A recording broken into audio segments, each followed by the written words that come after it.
చిన్న ఇంజెక్షన్ ద్వారా మోకాలు మరియు నడుము నొప్పులకు దీర్ఘకాలిక పరిష్కారం. డాక్టర్ ప్రకాష్ గుడిపూడి. సంప్రదించండి. Allied's pain and pain management centre, Hyderabad. గత ప్రభుత్వంలో టీఎస్గా ఈ యొక్క ప్రభుత్వం ఏర్పాటు చేసినటువంటి ఈ యొక్క టీఎస్ను ఈరోజు టీజీగా రాష్ట్ర ప్రభుత్వం కాంగ్రెస్ పార్టీ చేయడం వల్ల ఉపయోగం ఉందా లేదా అనే అంశంపైన స్థానికంగా ఉన్నటువంటి దళిత సంఘాల రాష్ట్ర నాయకులు భీమసీనతో మనం ఉన్నాం. సార్ చెప్పండి, ఇప్పుడు టీఎస్ నుంచి టీజీగా మారుస్తా అన్న ప్రతిభను మీరు ఎట్లా స్వాగతిస్తారు, ఎట్లా అనిపిస్తుంది మీకు? కాంగ్రెస్ ప్రభుత్వాన్ని నడుపుతున్నటువంటి రేవంత్ రెడ్డికి మేము సూటిగా ఒక ప్రశ్న వేయదలుచుకున్నాం. అయ్యా రేవంత్ రెడ్డి గారు, నీవు మొట్టమొదటిసారిగా ఏదైతే ప్రజలకు హామీలు ఇచ్చి పరిపాలనకు అధికారంలోకి వచ్చినావో ఫస్ట్ దాని మీద దృష్టి పెట్టండి. ఎందుకంటే లేనిపోని మీద దృష్టి పెట్టేసి ప్రజల్ని ఆగమాగం చేస్తే ప్రజలు ఇంకా మీ యొక్క పరిపాలనను చూసుకునే పరిస్థితి లేరు. అసలు టీఎస్కు కానీ టీజీకి కానీ ఏమైనా తేడా ఉన్నదా? దానివల్ల ఏమైనా లాభాలు ఉంటాయా? ముందుగా మీరు చెప్పాలి. ఇట్లా చెప్పకుండా టీఎస్కు టీజీకి ఏం తేడా లేదనుకున్నప్పుడు ఎందుకు మార్పులు చేయాలి? ఇవాళ మొత్తం మీద తెలంగాణ రాష్ట్రం ఏర్పడ్డ నుంచి 10 సంవత్సరాల నుంచి ఇలా టీఎస్గా అన్ని బోర్డుల మీద, అన్ని వ్యవస్థల మీద ప్రభుత్వ ప్రైవేట్ రంగ సంస్థల్లో అందరూ కూడా టీఎస్గా చలామణి అవుతున్నారు. ఇలా రాత్రి టీజీగా మారిస్తే రాష్ట్ర వ్యాప్తంగా అన్ని రంగాలలో ఎన్ని వేల లక్షల కోట్ల రూపాయలకు నష్టం వస్తుందని చెప్పి ఎన్నడన్నా మీరు గ్రహించిరా?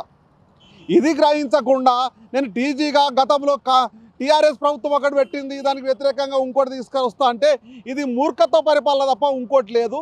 దీని మీద పూర్తిగా మీరు దృష్టి సారించండి. గతంలో ఉన్నటువంటి కేసీఆర్ను తిట్టడమే పనిగా పెట్టుకోవడం కాదయ్యా. మీరు చేయాల్సినటువంటి పని అది మంచిగా ఉంటే మంచిగా చేయండి, అది బాగాలేకపోతే ఇది బాగాలేని ప్రజలకు వివరణ ఇవ్వండి. దీనివల్ల మీకు లాభం ఉందా నష్టం ఉందా అని చెప్పేసి ఫస్ట్ ప్రజల మధ్యకు తేల్చండి. టీఎస్గా టీజీగా నష్టం ఏంది లాభం ఏందని డిబేట్లో చర్చించిన తర్వాత నిర్ణయం తీసుకోవాలని చెప్పి మేము ఇలా డిమాండ్ చేస్తున్నాం. అంటే 100 రోజుల్లో 6 గ్యారంటీలు పూర్తి చేస్తా అని చెప్పి రేవంత్ రెడ్డి సర్కారు ఇప్పటి వరకు కొన్ని గ్యారంటీలే ముందుకు రావడం, వాటి మీద దృష్టి పెట్టకుండా ఇటు టీఎస్ను టీజీగా మార్చాన వల్ల మీరు దళిత సంఘాల నాయకునిగా ఏం చెప్తారు ప్రభుత్వానికి? అసలు పరిపాలనలో ప్రజలకు అధికారంలోకి వచ్చిన తర్వాత ఒకటి అది బస్సుకు సంబంధించినటువంటి ఫ్రీ బస్, మహిళలకు ఫ్రీ బస్ అనేటువంటిది అదొక్కటి మాత్రమే అమలు చేయడం జరిగింది. ఇంతవరకు కూడా రైతు బంధు, పెన్షన్లు, ఇలా విద్యా వ్యవస్థలో పిల్లలకు సంబంధించినటువంటి స్కాలర్షిప్లు కానీ ఏది కానీ దృష్టి దాని మీద కేటాయిస్తలేరు.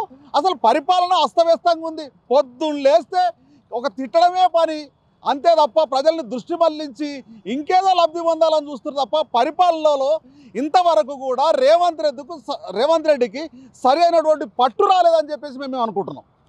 అంటే ప్రభుత్వాన్ని కూల్చేస్తామని చెప్పి ఒక ప్రతిపక్షంగా బీఆర్ఎస్ పార్టీ ఆరోపిస్తుందని చెప్పి వేప చెట్టుకు కట్టేసి కొట్టాలని చెప్పి రేవంత్ రెడ్డి తన యొక్క అంటే ప్రసంగంలో చెప్పినాడు. ఆ ప్రసంగాన్ని మీరు ఎలా చూస్తారు? రేవంత్ రెడ్డి గారు నాకు నవ్వొస్తుంది. ఒక ముఖ్యమంత్రి ఆ స్థాయిలో మాట్లాడడం చాలా సిగ్గుచేటు. బస్తీలల్లో, చౌరస్తాలల్లో అడ్డా మీద లేబరర్లు మాట్లాడుకున్నటువంటి భాష మాట్లాడుతుండు ఇవాళ రేవంత్ రెడ్డి భాష ఒక రాష్ట్రానికి ప్రథమ పౌరుడు. ఆ ప్రథమ పౌరు యొక్క భాష అనేటువంటిది ప్రజలు తనను అనుసరించే విధంగా ఉండాలి. ఇవాళ రేవంత్ రెడ్డి కట్టేసి కొట్టాలంటే నువ్వు తప్పులు చేసినప్పుడు ప్రజలు కూడా నిన్ను కూడా కట్టేసి కొట్టాలంటారు. అంటే నీ భాష అనేటువంటిది మార్చుకో రేవంత్ రెడ్డి. ప్రజలకు మంచి భాష నేర్పించు, మంచి విధానం నేర్పించు. ఇది వ్యవస్థ. ఇలా ప్రభుత్వాన్ని కూల్చడము అనేటువంటిది గుమ్మడికాయల దొంగ అంటే కూల్చడంగానే కూల్తుందా? అసలు మీలోన లుకలుకలు ఉన్నాయి కాబట్టి మీరు భయపడుతున్నారు. ఇలా మీ ప్రభుత్వం ఉంటుందా ఊడుతుందా అని చెప్పేసి మీరే కింద మీద అవుతారు కాబట్టి ఎదుటోళ్ళకు అది అట్లా అనిపిస్తుంది కాబట్టి కూలిపోతుందని చెప్పి ప్రజలు ఇలా చర్చ జరుపుకుంటారు. వాళ్ళు ఏదో కూలగొడతామంటే మీరెందుకు కూలిపోతారు? మీరు అవన్నిటిని కూడా పక్కన పెట్టి ప్రజలు మీకు ఇలా ఇన్ని సంవత్సరాల తర్వాత అధికారం ఇచ్చారు. ఈ అధికారం ఇచ్చినటువంటి దాన్ని వినియోగించుకోండి. మంచి పరిపాలన ఇవ్వండి. మంచి పరిపాలన ఇచ్చి ఈ 5 ఏళ్ళే కాకుండా ఇంకో 5 ఏళ్ళు ఇస్తారు. ఇది కాకుండా మనం కూలగొడతారట, అడ్డం వస్తే తొక్కుతాము, పండబెట్టి తొక్కుతాం. అరే ఏం భాషనయ్యా మీది? ముఖ్యమంత్రి గారు మీరు దయచేసి మీ భాషను మార్చుకోండి.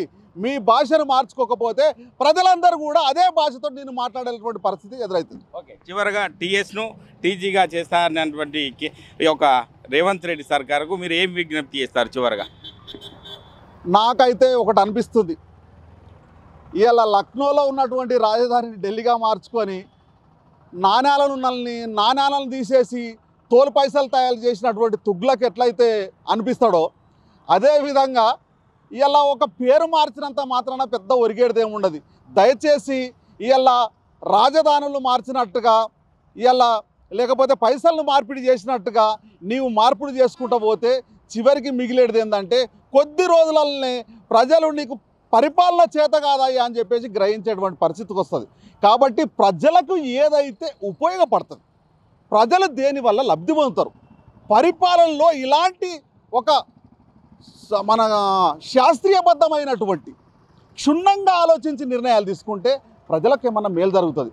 కాబట్టి అలాంటి మేలు జరిగేటువంటి అభివృద్ధి చెందే దాని మీద మీరు దృష్టి సారించండి. దయచేసి మీరు ఇలాగే తిట్టుకుంటా పోతే కొద్ది రోజులల్లో మీ ప్రభుత్వము కూలిపోవడము, ఈ ప్రభుత్వము ఇలా చేజారిపోవడం గ్యారంటీగా అనిపిస్తుందని సందర్భంగా తెలియజేస్తున్నాను. అంటే ఇటువంటి సందర్భాలను చూస్తుంటే టీఎస్ను టీజీగా మార్చడం అనేది రేవంత్ రెడ్డి యొక్క చిన్నపాటి మైండ్గా మేము అభివర్ణిస్తున్నాం అంతే తప్ప అని. ఎందుకంటే ప్రతిపక్షాలను అందరినీ కూడా పిలుచుకొని ఒక చర్చ ద్వారా చేసిన తర్వాతనే టీఎస్ను టీజీగా మార్చినట్లయితేనే దానికి ఒక రూపం ఉంటుంది తప్ప ఆయన ఇష్టం వచ్చిన రీతిలో చేస్తే రాబోయే రోజుల్లో ప్రభుత్వం కూలే అవకాశం ఉంటుందని చెప్పి దళిత సంఘాల నాయకుడు కేఆర్ భీమసేన చెప్పడం జరుగుతుంది. కెమెరామెన్ నెల్లూరుతో మహేష్, ఆర్టీవీ, సిద్దిపేట జిల్లా. మరిన్ని వీడియోస్ కోసం ఛానల్ ని సబ్స్క్రైబ్ చేయండి, లేటెస్ట్ అప్డేట్స్ కోసం వాట్సాప్ ఛానల్ ని ఫాలో చేయండి అండ్ లింక్ డిస్క్రిప్షన్ లో ఉంది.